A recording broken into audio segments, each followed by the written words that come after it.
खबरें तो देश से बहुत आती हैं, लेकिन कुछ खबरें दिन भर की सुर्खियां बन जाती हैं। दिन की हर सुर्खी का निकलेगा निचोड़। हर खबर को पेश करेंगे बिना तोड़ मरोड़। एनटीवी टाइम, जनता की बात जनता के साथ। और एक बात और, मेरी बहनों, ये दारू के ठेकों के संग संग अहाते बने थे पीने के लिए। हमने तय कर दिया 1 अप्रैल से दारू के सारे अहाते बंद, कोई दारू का अहाता नहीं चलेगा पीने। मध्य प्रदेश में नई आबकारी नीति के चलते शराब के ठेके बदले, ठेकों के साथ बदले ठेकेदार और ठेकेदारों के साथ साथ ठेकों के ठिकाने भी।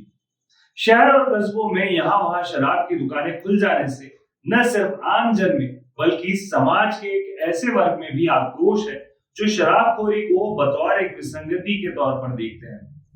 नमस्कार दोस्तों, मेरा नाम है विनीत और आप लोग देख रहे हैं इस वक्त एनटीवी टाइम की खास पेशकश जन सरोकार, जिसमें हम बात करते हैं जनता से संबंधित संजीदा मुद्दों पर, उनके कारण और उनके निवारण पर।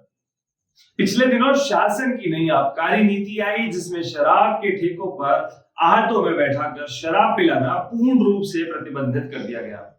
इसके पीछे सरकार की यह मंशा रही कि इससे शराब पीने वालों की संख्या में कमी आएगी। बहरहाल यहाँ तो कुछ और ही मंजर नजर आ रहा है। एनटीवी टाइम यहाँ किसी को कोई आरोप प्रत्यारोप नहीं करना चाहता। हमारा मकसद जन से सरोकार रखने वाले केवल उन जिम्मेदार लोगों को हकीकत से रूबरू करवाना है जिनकी अनदेखी के चलते यह सूरत हाल है। शराब की कई नई दुकानें तो रहवासी क्षेत्रों, शैक्षणिक संस्थानों और पूजनीय स्थलों की जद में भी आने के बाद शुरू कर दी गई। स्कीम नंबर 71 में तो महिलाओं के साथ शराब दुकान संचालकों द्वारा अभद्रता भी की गई। गनीमत यह रही कि जागरूक रहवासियों के विरोध स्वरूप दिए गए धरना प्रदर्शनों के बाद माननीय कलेक्टर महोदय एवं वहां के जनप्रतिनिधियों ने संज्ञान में मामला आने के बाद इन शराब दुकानों को कहीं और शिफ्ट कर दिया। हालांकि इस पूरी प्रक्रिया में लगभग 7 हफ्तों का समय लग गया और सभी रहवासियों का संघर्ष इसमें महत्वपूर्ण रहा। वहीं दूसरी ओर शहर के आहतों के बंद होने के बाद से ही शहरी सीमा से सटे होटल और ढाबे भी नशाखोरी करने वाले लोगों से गुलजार हो गए हैं, जहां शराब पीने पिलाने की उत्तम व्यवस्था के साथ ही अवैध शराब भी परोसी जा रही है। लेकिन जिम्मेदारों का इस ओर कोई ध्यान नहीं, या यूं कहें कि शायद इसमें सभी का शुभ लाभ सम्मिलित है तो कोई अतिशयोक्ति नहीं होगा। शहर की शराब दुकानों का आलम तो यह है कि शराब दुकानों के बाहर ही शराबी शराब की बोतल को मुंह से लगाते हैं और जाम छलकाते देखे जा सकते हैं, मानो उन्हें पुलिस प्रशासन का कोई भय ही न हो। फिर यही शराबी शराबखोरी करने के बाद वाहनों पर घूमते हुए झूमते हुए सड़कों पर निकल पड़ते हैं। नशे में धुत होकर वाहन चलाते इन लोगों की वजह से कई बार वाहन दुर्घटनाग्रस्त होने के साथ ही आम जन की जान भी आफत में फंस जाती है। शराब की कंपोजिट दुकानें जो अकेले इंदौर शहर की सीमा के अंतर्गत आती है, उनका आंकड़ा भी चौंकाने वाला है। यह आंकड़ा तकरीबन दोहरे शतक को छू रहा है। कुल 172 दुकानें जो इंदौर जिले के अंदर रजिस्टर्ड है। एनटीवी टाइम यहाँ किसी को कोई आरोप प्रत्यारोप नहीं करना चाहता।